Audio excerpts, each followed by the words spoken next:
So in Chapter 11, we begin with what we would traditionally see as investing, even though that going through life insurance and some other financial instruments, that would also, in probably some technical terms and in reality, would also be considered investment. But as we move forward now, Chapter 11, 12, 13, we get into the more traditional areas of investing. Chapter 11 has to do with bonds.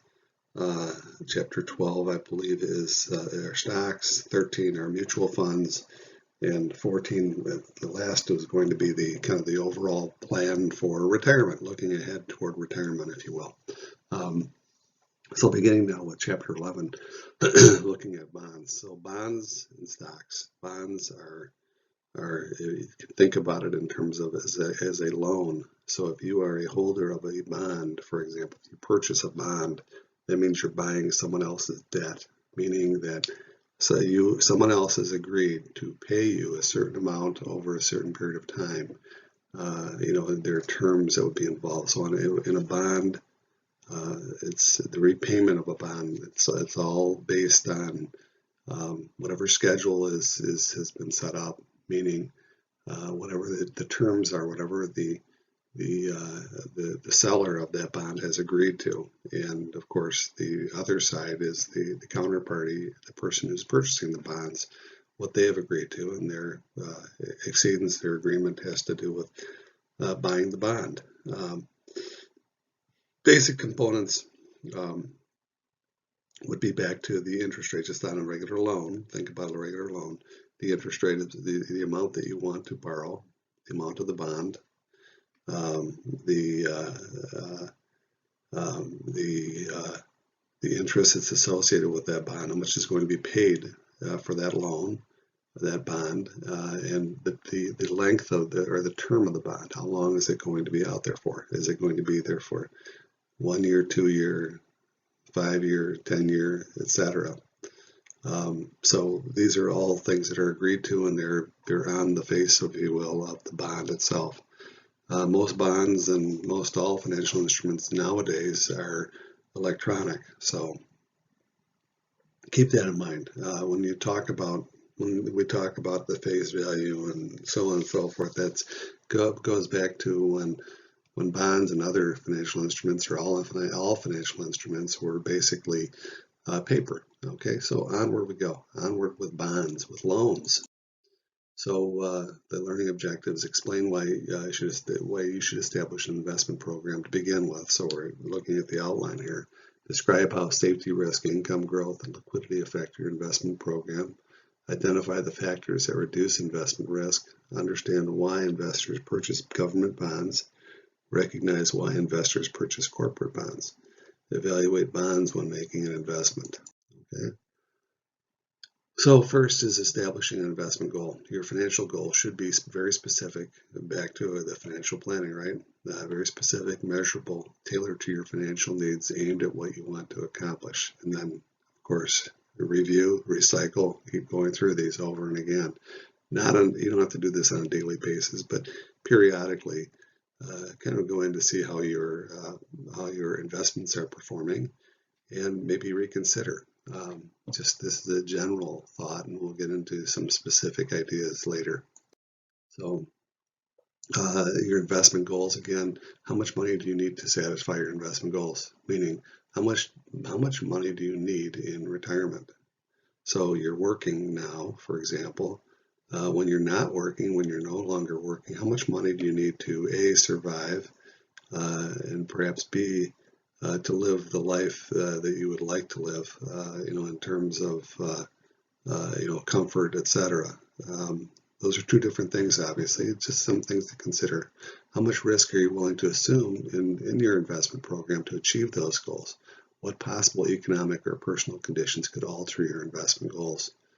Things happen. As we said, you don't have much control. The things that you do have control over, that's kind of what we're focusing on. But just the same, you can kind of account for things that will possibly arise, if you will. So far as the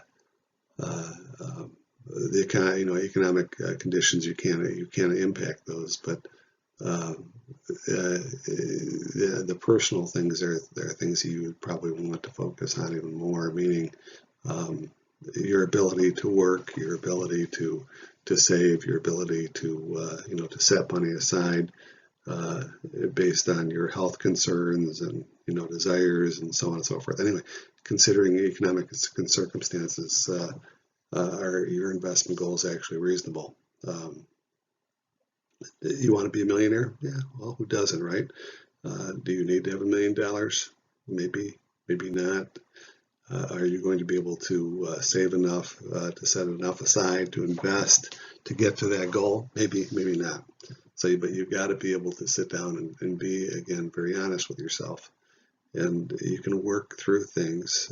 Typically, we are very, when it comes down to it, we are flexible by nature. So keep that in mind. Are you willing to make the sacrifices necessary to ensure you meet your investment goals? Make no mistake, there's a very high opportunity cost involved with setting aside money. We know this. It holds a very high opportunity cost. There are other things that you would like to do instead, such as consuming or spending that money. So again, that opportunity cost is very high. So this is where the discipline comes in, and where it's imperative. It's very absolutely important for you to become focused on these things to one degree or another. You don't have to overdo it, but just the same, you should be aware of what your needs are. It's not rocket science. This is not something that that you have to have a PhD in order to do properly. What it really comes down to is discipline, some focus, and an ability to kind of revisit things, occasionally or more than occasionally, quite often. But the point is, become familiar with these things. It's very important. So performing a financial checkup, again, starting from square one, pay your bills on time, work to balance your budget, what we've just been describing, keeping up with these things, watching the pennies and the dollars will take care of themselves. Manage your credit card debt, try to pay in full each month if possible. Do not use credit for small purchases. That's neither here nor there, but the reason that's out there is so that you can track your expenses more closely. To be more aware of what's going out, because it's hard to do that. Sometimes when you have the availability of a credit card, you can just use it and not worry about it, and then realize at the end of the month that, oh my goodness, how did I end up spending so much on these tiny purchases, buying something from McDonald's or whatever, and using my credit card, which again is nothing wrong with that, but the problem, of course, is that those expenses can stack up and sneak up on you. Do not use cash advance option. The interest rates are exorbitant. So you have to be very careful, honest with yourself, and really consider such things before you jump in, because it's a very expensive proposition. You'll pay for it later, and that will cause significant problems. Think about the number of cards you need. And when you receive credit, for example, everybody wants to give you a credit card. And the problem with that, of course, is that when you have more than one or two credit cards, you tend to kind of forget about the others, or not about the others, but you forget about one or two of those of those credit cards. If you have multiple credit cards, 9, 10, whatever number of credit cards, and you spread it around, nonetheless, you're still on the hook for everything that you're spending. Keep that in mind, and get help if you're in trouble. This is absolutely important to understand that if you need if you're having trouble with spending, problems with spending, you've got to get your head around it, and whether that means to, again, pay close attention to your own budget or to reach out to someone else for help, that's something you should certainly do. And this goes along with paying yourself first. Start an emergency fund you can access quickly. Have at least 3 months of living expenses on hand. It's a lot of money. There's no doubt. Most people don't have that.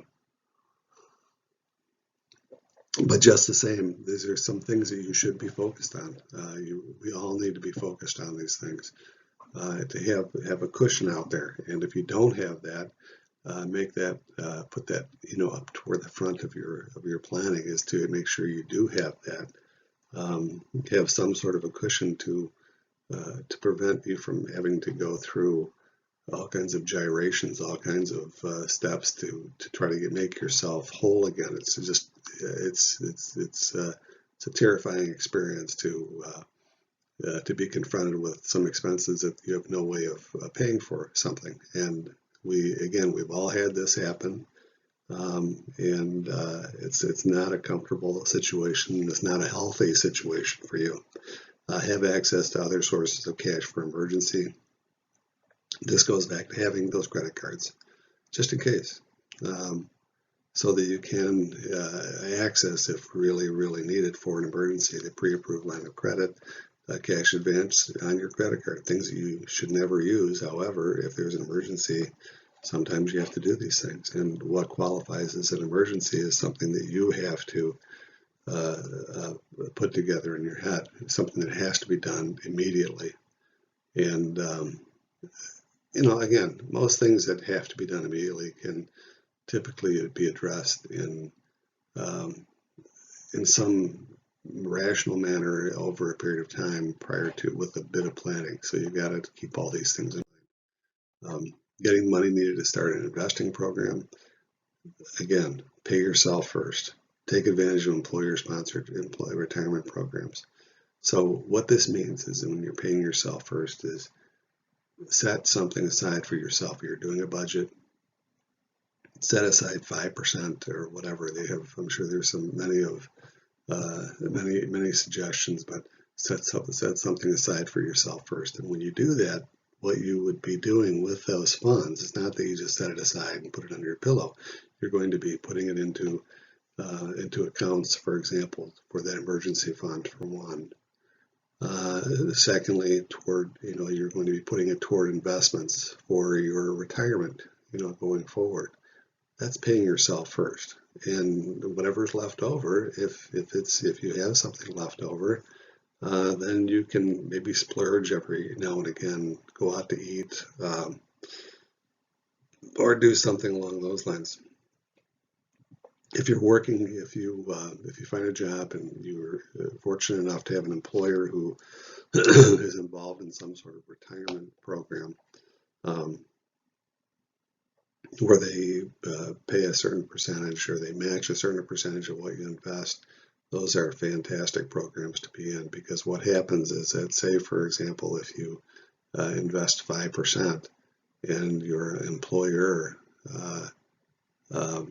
matches that 5%, boom, right off the top, you're saving 10% of whatever your paycheck is. It's a wonderful, wonderful thing. If nothing else, employers typically have employee, investment programs, 401ks, etc. Even if they don't match, they set those up, and the cost to you is typically non-existent, but at the most minimal. Okay, so definitely take advantage of these as quickly as you can. Participate in an elective savings program, and that's on you, how much you can set aside. Again, paying yourself first. Make special saving effort 1 or 2 months each year. That's when you that's when you start. You say to yourself, okay, it's March and my taxes are due in April, and I'm going to open an IRA, or I'm going to add something to my IRA, my individual retirement account. Do that. And again, these are things that they may not seem like they're applicable to you at this point or whatnot, but they're things to think about, to consider going forward. Very important. Take advantage of gifts, inheritance, and windfall. Meaning, if you win the lottery, think about that way. What do you do with it?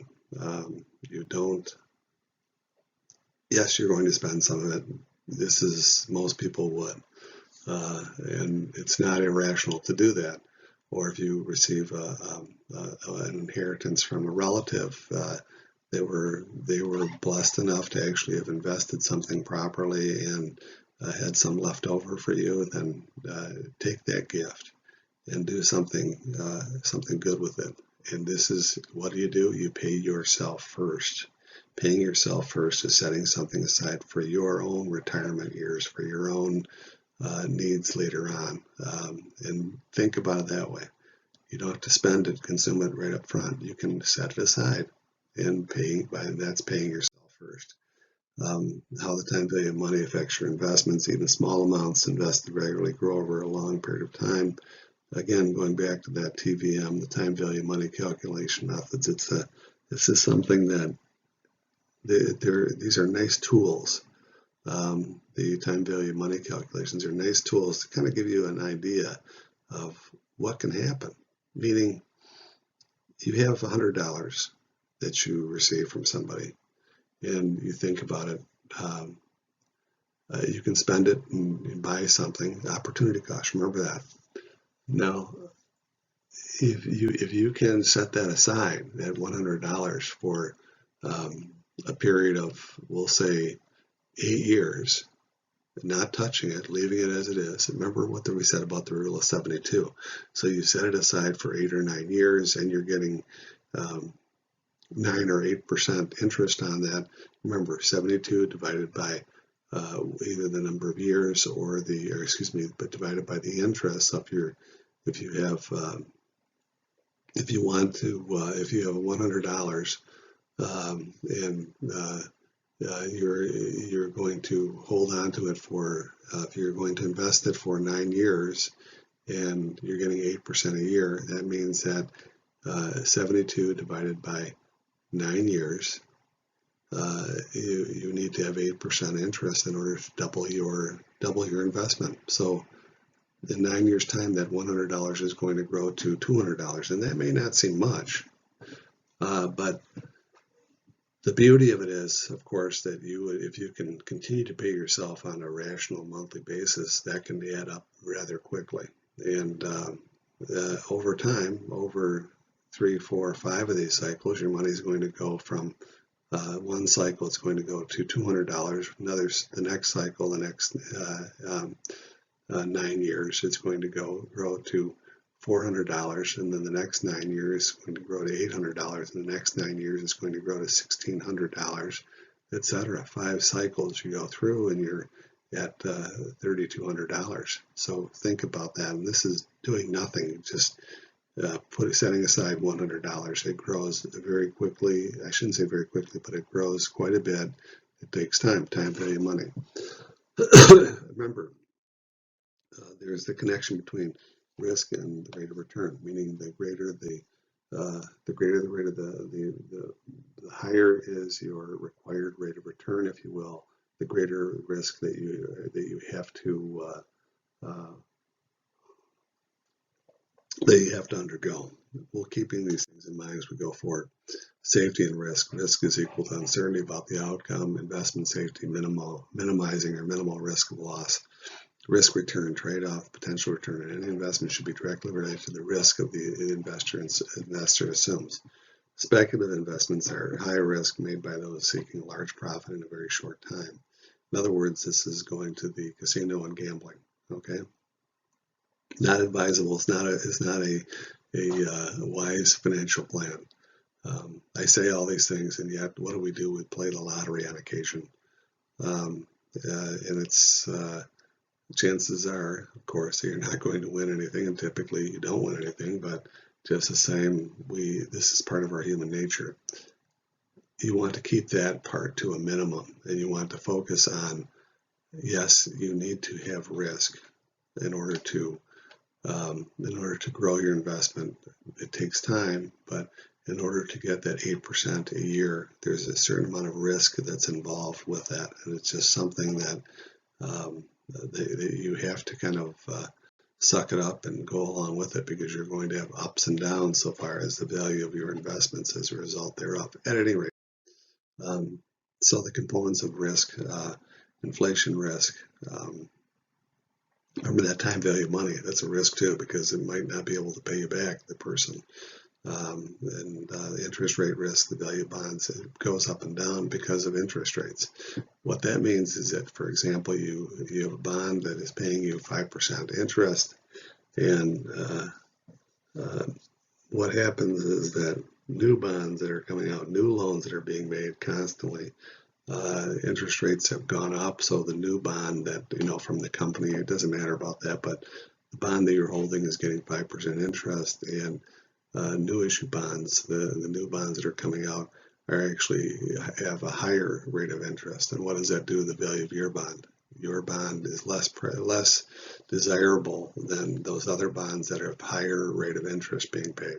So it goes up and down. And yes, bonds, and typically speaking, bonds are transportable, saleable. You can sell them from, to individuals, companies, and so on and so forth, and back and forth. So that's what causes the prices of these bonds, the value of these bonds to go up and down, has to do with the market rate of interest that's out there.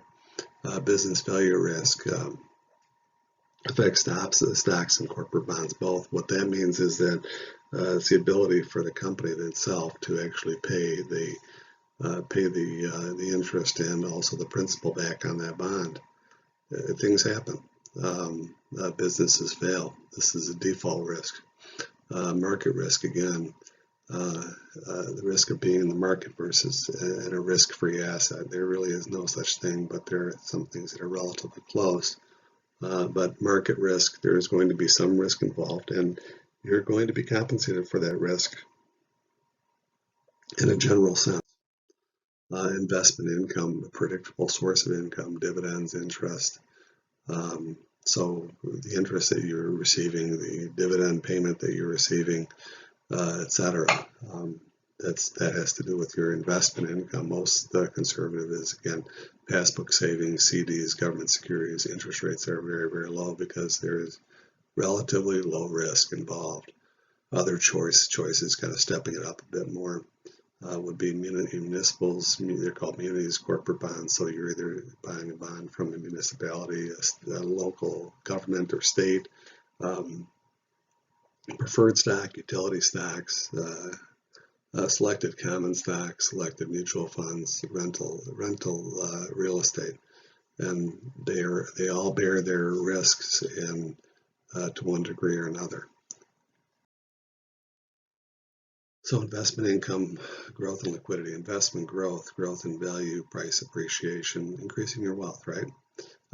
Common stock usually offers the greatest potential for growth, meaning that over the last, we'll say, 100 years, stocks, shares in a company, ownership in the company, shares of Apple stock not Apple stock, but stocks in general, I'm saying, have averaged something on the order of 8% a year return.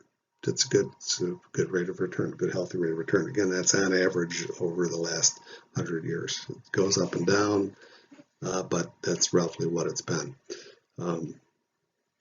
So that's why when we get into this, the common stock area, it offers the greatest potential for growth because stocks in general offer a higher rate of return than bonds. Because bonds are less risky, and in theory, or at least overall on average, are less risky than owning a share of stock. A bond, at least you have a stated amount that you're getting, and so you know what the payments are supposed to be. Whether or not they actually happens is another story. But so over that same 100 years, where stocks have returned about 8%, bonds have returned probably 5% or 6%. So it's some number less because there's less risk involved. Mutual funds and real estate also offer growth potential. Mutual funds are, rather than picking individual stocks, you would be going to a mutual fund, and a mutual fund buys those stocks for you in your interest. So, for example, if you wanted to buy 100 shares of Apple stock, it might cost you 100,000+. Again, I'm not sure what the value of Apple stock is. I'm sure it's more than $1,000 a share, but if you wanted to buy 10 shares of that stock, it would cost you, again, or 100 shares of the stock would cost you more than $100,000. If, however, you wanted to own Apple stock and you didn't have that much money, you could go through a mutual fund. Mutual funds are set up so that they're the ones that purchase the stock. And what you're doing is you're buying shares, if you will, in that mutual fund. So that mutual fund, if it's an index fund, meaning if it's based on some measure of the market. So for example, on the size of the companies, and so Apple is the largest company in the US. It's called market capitalization, what its overall worth is, and it just crossed over $2 trillion. The worth of the company based on, again, its market capitalization. And typically a mutual fund would own shares of Apple stock, maybe hundreds of thousands or millions of shares of Apple stock, and you own 1 or 2 shares of stock in that mutual fund that owns that. So you've got a part ownership, if you will, in Apple, but a much smaller piece of it, of course. But just the same, that's what a mutual fund's role is, to spread your risk over different companies, different areas, different sectors in an economy. Very important. We'll focus on mutual funds going forward.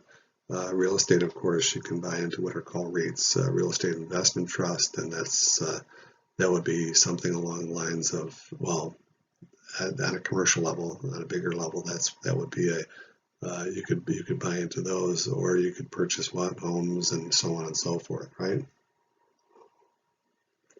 Investment liquidity, 2 dimensions. One is the ability to buy and sell investment quickly. This is liquidity in general, without affecting the investment's value. So how quickly you can turn that into cash is really what it comes down to. And yes, back to what we were saying before, a home might be worth $100,000, but it might take 2 or 3 months to get your hands on that if you were to sell the home. Could you sell it more quickly? Maybe. Maybe you could sell it in as little as a day, if you will. But of course, the price is not going to be $100,000. It would probably be half of that or whatever, but some number significantly less. Asset allocation, diversification. Asset allocation is the process of spreading your assets among several different types of investment. Diversification, this is the different types of these are the different types of investment vehicles, different types of securities. Securities are financial instruments, stocks, bonds, etc. Risk-free assets, real estate, foreign stocks. That's diversifying your portfolio. Asset allocation means that you're spreading it, from that's where we're talking about the index, where you're looking at a specific sector. Large cap funds would be large companies, companies with like Apple and Ford Motor Company and so on and so forth. Companies that that take up a large portion of the market, and they're relatively small in numbers. So they're big companies, right? As opposed to medium size or mid cap or small companies that are out there, mom and pop stores but they're traded. They're traded nonetheless, meaning that they're public. They're in the public domain in terms of being able to buy and sell shares. So that's the asset allocation. Again, looking at the evaluation factors, common stock, preferred stock, etc. Common stock is having ownership in a company and being able to vote for your share, vote for at the annual shareholders meeting, for example, if you own common share stock, but you're kind of you're back in the pack so far as it being in line, and it's what you earn in terms of either a dividend or the appreciation of your, the growth of your stock price, going up or down, its growth or the shrinking value of your stock. You're kind of last in line. You're the owner of the company, so you're paid last, if you will. Preferred stock comes before that. They've got it as preferred. So you're paid before the common stockholders are paid, but what you surrender in the process is the ability to vote for the direction, if you will, in the company and the company's direction. Corporate bonds are private bonds, meaning within the private sector. Government bonds would be coming again, municipalities, meaning from local, state, and also federal bonds that would be included. Mutual funds are trying to spread the risk, diversify over or allocate over larger segments of an economy, focusing on either that or even spreading it out. As far as the one that I always recommend is like Vanguard, a total market fund. Again, Vanguard is one of them, is a mutual fund. Fidelity, there are a number of others, but the Vanguard Total Market Fund spreads your money out over the entire market. So if the market goes up, meaning if not just the Dow Jones or the S&P, but overall the market goes up for large, mid cap, and small cap, especially on the large cap side, the large company side, then your investment is going to grow. If it goes down, it's going to go down. So you're in the middle. So you're always getting the average return.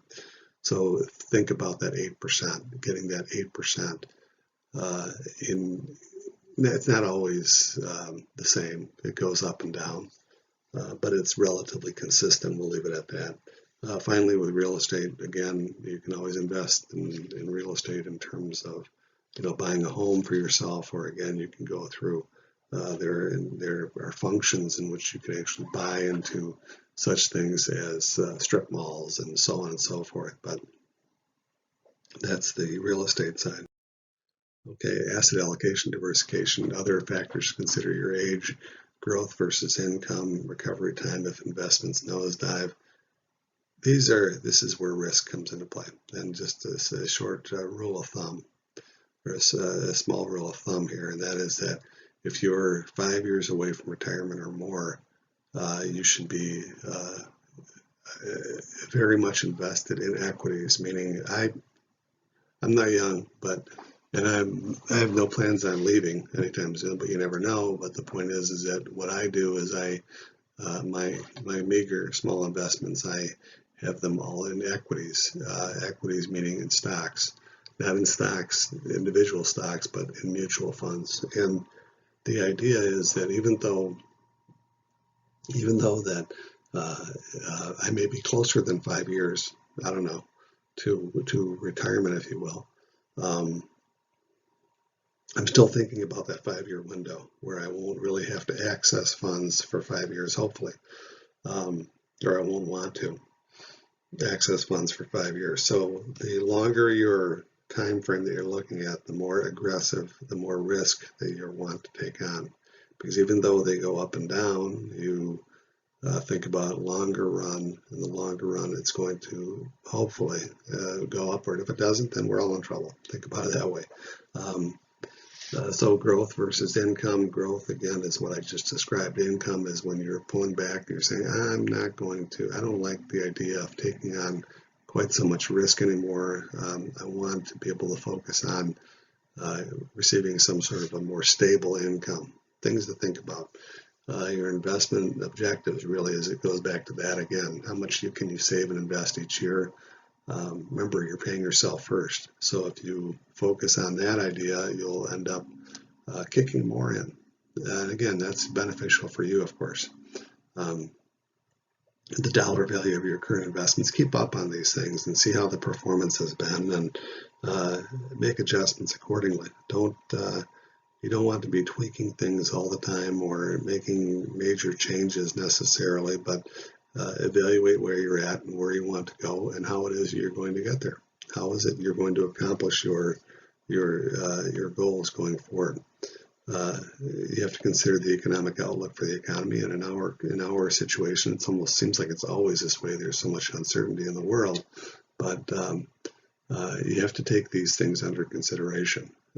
The economic uncertainty. What is it going to look like going forward? What are you going to what do you foresee for the future? And in general, is that we're looking at, because remember, there are millions and upon billions of people that are considering all the same things that we're considering right now on a fairly regular basis. You have to know your tolerance for risk, rather. So what that means is that, and this happens, you invest in something and you want to look at it all the time, don't do it. Just don't do it. If that's the case, then you're in the wrong game, if you will. Because really, remember we said before that in order for your investment to grow, it's going to take time. You're going to have to spend time away from your money. Not to say you're not keeping tabs of it and looking at it on occasion, but you don't have to do this every day. It'll drive you absolutely batty, drive you crazy. Your investment horizon, one way you're going to need, this goes back to my 5-year rule. How long can your money continue to grow? Are you going to be able to set this aside for 10 years, 15 years, 20 years, 30 years? Are you going to be able to go through several of these doubling of your income over a period of time? This is doubling of your investment over a period of time. These are all things to consider.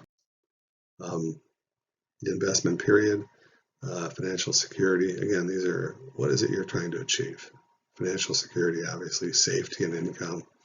And growth and speculation. Speculation is at the top of the pyramid, meaning you want to stay away from that. It really is what it is. And if it's too good to be true, we all know this. If it seems too good to be true, chances are it's certainly too good to be true. So with that in mind, going back to the financial security, is that when you have very, very low tolerance for risk, there's the upside to low tolerance for risk is that your money is going to be safe. It's safe in money markets, mutual funds, government bonds. Government bonds are considered to be about the safest, which is ironic, but it is.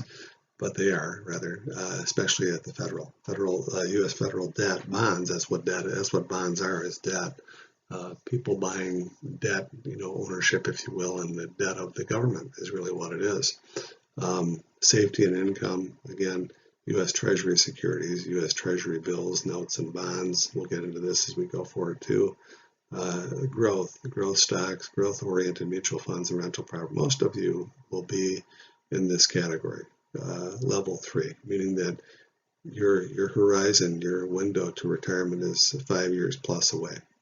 So keep that in mind, is that yes, you're going to experience a lot of ups and downs, but having said that, you will be able to go forward, with that, with some degree of certainty, if not certainty, some being able to sleep at night, knowing that your investment will grow over time.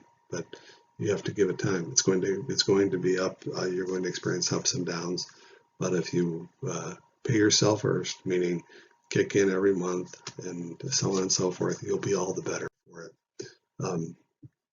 Evaluating your role in the investment process, evaluate potential investments, or your role in the investment process, rather. Evaluate potential investments, monitor the value of your investments, keeping accurate records, other factors, seek health, and from a personal and financial planner, consider the tax consequences of selling your investments. These are all things that they kind of go without saying, but this is my one rule of thumb. Stick with the mutual fund, especially if you're thinking longer term. Equities, meaning stocks. We're going to get into bonds and explaining what all this means, but keep these thoughts in your mind. If you want to set something aside for going forward, it's a mutual fund. You have some degree of safety because you're spreading over the entire market. For example, with the Vanguard Total Market Fund or Fidelity, and all of them have something along those lines, and the costs are relatively low because if you have a financial planner, this is going to cost money. This is not an inexpensive proposition, but if you don't have either the discipline yourself or the knowledge yourself, financial planners can certainly be helpful. We'll keep that in mind. Establish a larger than usual emergency fund. You do, if you see a rough winter ahead, if you know that it's coming, then you have to kind of plan for it, right? This is reality, not sticking your head in the sand.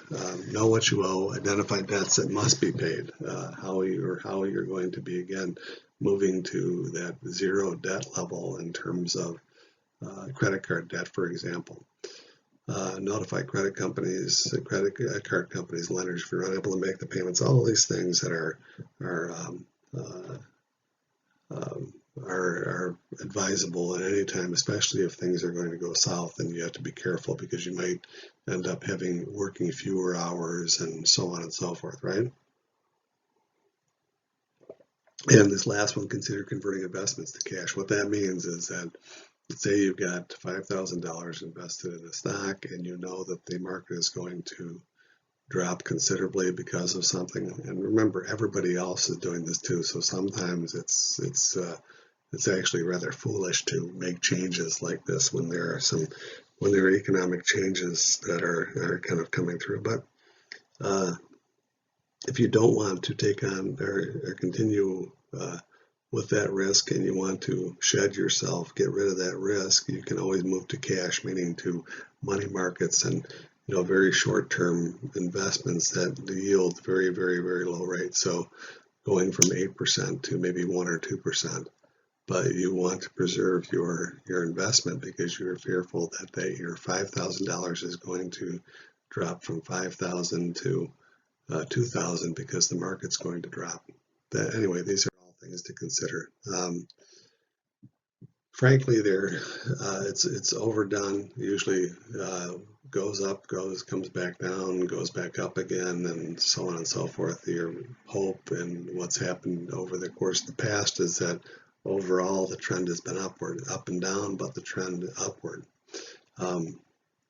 Government bonds, written pledge to repay a specific sum of money, again, face value. These are loans. These are loans where you are holding the debt. You are the one that is receiving the payments from these bonds, is really what it comes down to. Government bonds are 3 levels of government issue: federal, state, local municipalities. Local municipalities can be cities, school districts, it can be counties. You get the idea. So Treasury bills, $100 minimum, 4, 13, 26, 52 weeks to maturity, sold at a discount. Those are bills. Bills are 1 year or less, okay? Sold at a discount, meaning that they're sold, if you want a $1,000 bond, you would be paying some number less than that over that period of time. So it would arrive at that $1,000, for example, after that period of time with the interest being added in. Federal but no state tax on interest earned. So at federal level, you're not paying state tax, but you are paying federal taxes. Treasury notes, again, $100 units. These are the yearly maturities, 2, 3, 5, 7, and 10. 10 years, actually 20 would be in there too, but we'll leave it at that. 2, 3, 5, 7, and 10 years, interest paid every 6 months, the higher rate than T-bills because you're separated from your money for a longer period of time. Again, federal but no state tax on interest. Again, that interest is paid on a monthly basis every 6 months. Whereas the T-bills, if you want to buy a $1,000 bond, you may pay $900 for it and get that 10% over a period of a year. It wouldn't be that much, but you get the idea. But when you're looking at more than 1 year, the interest is paid every 6 months. Treasury bonds are issued in minimum units of $100. These are 30-year maturity dates. And this is, for the most part, it's the 30 years. The long ones are kind of set up for the housing markets for 30-year mortgages. But again, this is just the way it is. Interest rates are higher than notes and bills. Interest paid once again every 6 months, and it's higher because you're separated from your money for a longer period of time, for 30 years. TIPS, or Treasury Inflation Protected Securities. This has inflation in premium, if you will, embedded in this, and sold in minimum units of $100. Again, sold 5, 10, 30-year maturities. Principal changes with inflation, meaning that principal portion goes up and down. And once again, you're paid interest on that over twice a year at a fixed rate. So you buy $100 worth of TIPS, and the inflation goes up by 1%. So now your principal moves from $100 to $101. Okay. These are the different Treasury securities. It's a nice sheet to go through. And the reason these are important is because these Treasury securities in general are considered to be risk-free. They're not everything. There's risk with everything, but they're considered to be risk-free because the U.S. government has never failed. Never failed to pay its debt on time and in full, and so on and so forth. Meaning, not the debt itself, but the interest, because again, we're now sitting on $30 trillion worth of debt. We could get into long discussions about that, but we'll leave it at that point. So state and local government securities, municipal bonds, or munis are issued by state or local governments, cities, counties, school districts, special taxing districts, jurisdictions, etc. Funds used for ongoing costs to build major projects such as schools, airports, bridges, roads, etc. Municipals are general obligation bonds. This is the different types. They're backed by full faith and credit, authority of the issuing state or local government. Revenue bonds are repaid from money generated by the project. So this would be for toll roads, for again bridges, and so on and so forth. So the revenue is coming from that, whatever was constructed or whatever the money was used for. Munis or municipal bonds, key characteristics: interest may be exempt from federal taxes. Capital gains may not be tax exempt. What that means is that if you were to sell the bond and at a higher value, then that part is taxed, is really what that means about the capital gains. Capital gains means that the actual investment itself, if you sell it, so you buy shares of stock in Apple 1 year, and 3 years down the road, the stock price of Apple goes up. So you're owning one share of stock, and it goes from $1,000 to $1,500. You have a capital gain of $500. That's the capital gain that we're talking about. The same goes for bonds as well. So if that bond increases in value, you realize a capital gain. If you sell it to someone, you sell it at a premium more than what you actually paid for it. And that would occur if inflation, for example, were to drop significantly. A lot of different factors. At any rate, exempt status is determined by the use of the funds, what the funds are actually being used for. Insured municipal bonds. Private insurance is out there to reduce the risk on the bond itself. And these are the taxable equivalent yield used to compare tax-exempt and taxable bonds. And this is just the process by which you go through to determine if it makes sense or not to because of the tax liability, to go with a municipal bond versus a corporate bond. Really is what it comes down to, or a taxable. Corporate bonds, this is on the private side again. Corporations written pledge to repay a specific amount. Again, these are loans, an interest-only loan. Considered safer than stock. A fixed income security is a form of debt financing. This is all debt that we're talking about. The face value, this is what's on the face, if you will, of the bond. Dollar amount of the bondholder receives at the bond's maturity date, usually $1,000, we'll say. The coupon rate, the stated interest rate, interest payments made every 6 months, the date on which the face value is repaid. So again, what we're looking at is that you're paying at a discount, if you will. You're paying, we'll say it's a 5-year bond, and it's a 1,000 5-year bond, and it's a $1,000 bond, and after the end of 5 years, well, you'll be getting the $1,000. So if you discount that based upon the interest rate you're looking at that's stated on the value, it might be you may pay $500 for it. The bond indenture is a legal document describing the conditions. So the indenture describes specifically what the terms are of the bond. The trustee is a financially independent firm that acts as the bondholder's representative. Usually a commercial bank or other financial institution. These are investment banks. These are stockbrokers. This is Wall Street that's involved with this, is what it is. So why corporations sell bonds? To raise funds for major purchases. Again, think other people's money. You'd rather you're better off borrowing money than using your own money for something typically, or it's not uncommon, I should say, to fund ongoing business activities when difficult or impossible to sell stock, to improve financial leverage, so taking advantage of the interest of interest, because interest payments are deductible, they're considered expenses. So you would be able to write that off, the interest that you're repaying on a debt or on a bond. Interest paid to bondholders is tax deductible, once again, for a firm.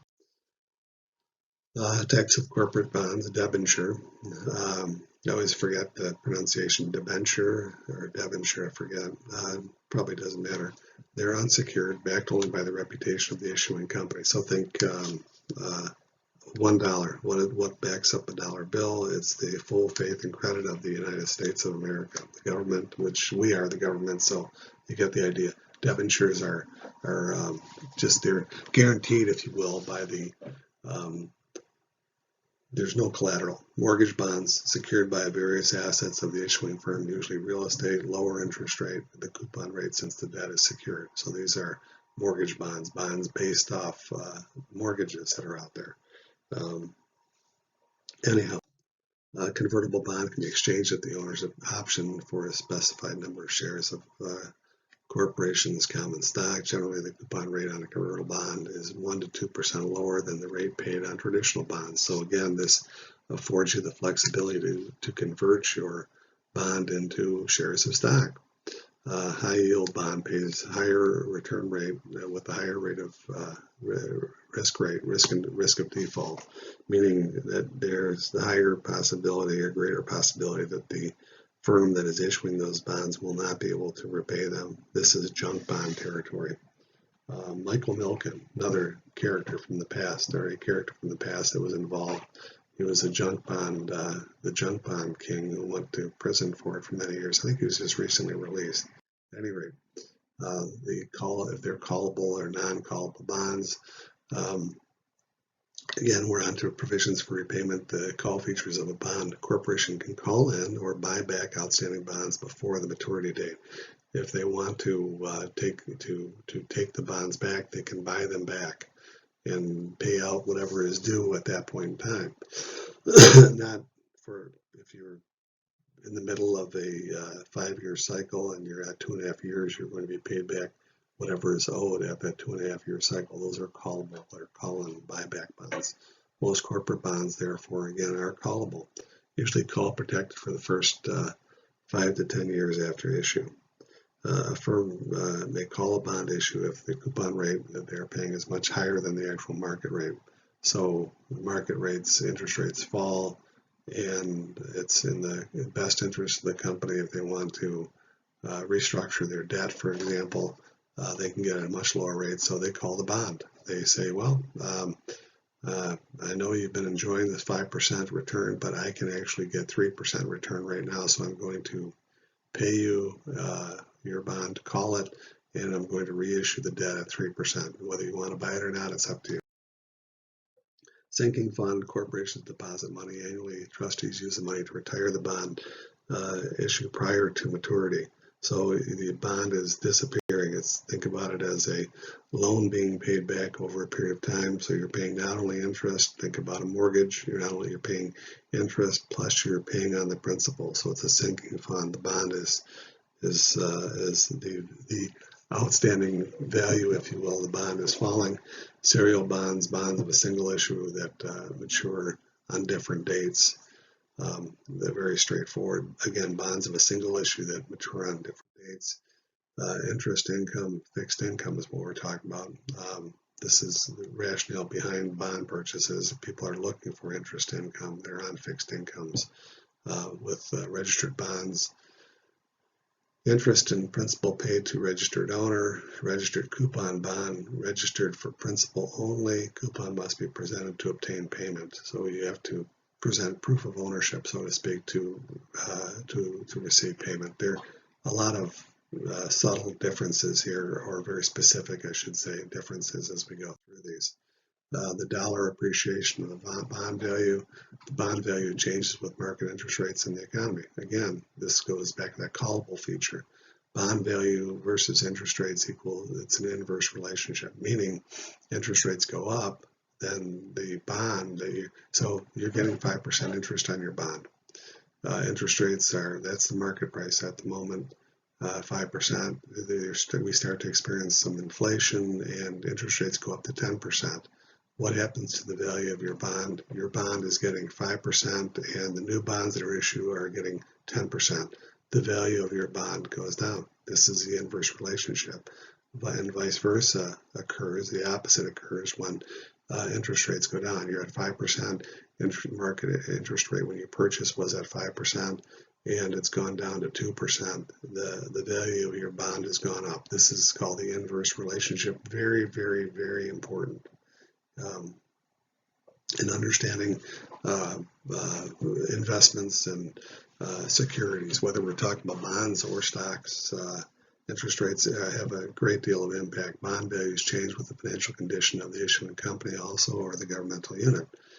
Government unit, the company falls on hard times, or if the municipality, for example, is unable to pay, or its credit rating is reduced, then there's more risk involved with that company or that municipality, if you will. Bond repayment at maturity, face value are paid on maturity date.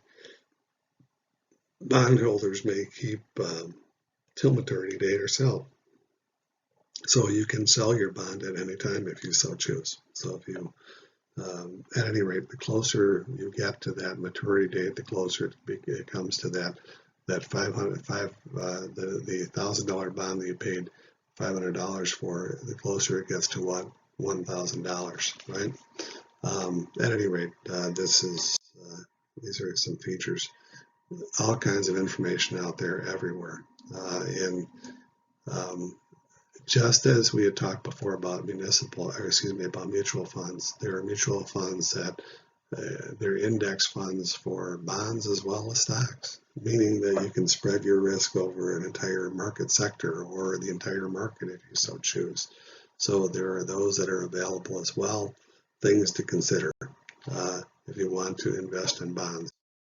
Again, in general, they're considered lower risk than stock ownership, and this walks through the variety of risks that would be involved with a bond, and these are the different ratings by Moody's, Standard & Poor's. There are a few others that are out there too that measure the risk associated with the purchase of the bond. Usually the risk that we're talking about in the corporate segment or within the private sector is how much risk is embedded in the company itself, the likelihood that they would be able to pay it off. Higher the grade, the AAA rating, the higher the quality is really what it comes down to. Calculating bonds, I'm going to just walk through this because, again, the value of a bond